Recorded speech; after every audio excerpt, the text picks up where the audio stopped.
Ce mercredi 22 mars 2023, Estelle Denis était aux commandes d'un numéro inédit d'Estelle à midi, sur RMC Story.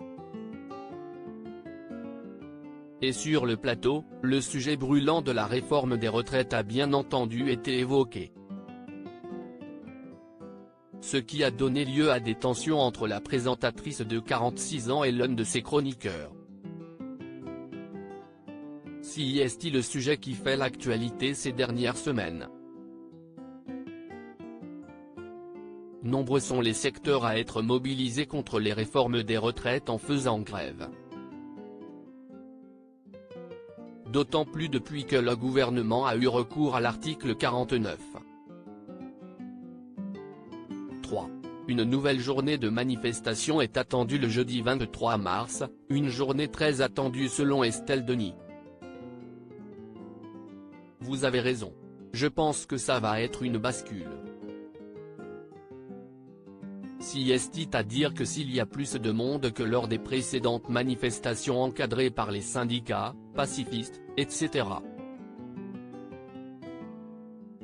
Ce sera un vrai signe que la colère populaire continue de grimper. S'il y a moins de monde, si est-il l'essoufflement sur lequel, je dirais, mise le gouvernement, a confirmé Thierry Moreau. Si jusqu'ici, tout allait bien, ces déclarations qui ont suivi n'ont pas du tout plu à Estelle Denis. Le chroniqueur a souhaité revenir sur les propos de l'un de ses collègues auparavant. Je suis désolé, il y a eu vote. À tel point d'ailleurs, que le gouvernement a bien expliqué que ceux qui étaient contre la réforme des retraites pouvaient voter la motion de censure. Et on a 19 députés LR qui ont voté la censure, a-t-il souligné. Ce qui n'a pas manqué de faire bondir la compagne de Marc Tiercelin. Tension sur le plateau agacé, elle a expliqué que Thierry Moreau faisait exploser au vol un gouvernement. Ce n'est pas la même chose. Tu sais très bien que cette motion de censure si est pour ou contre le gouvernement.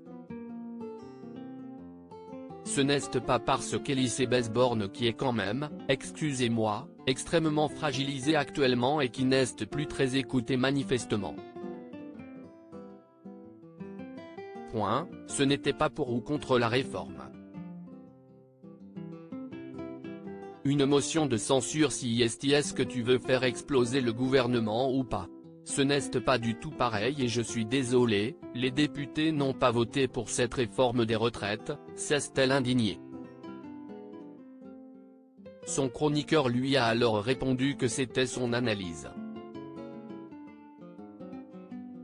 Ambiance.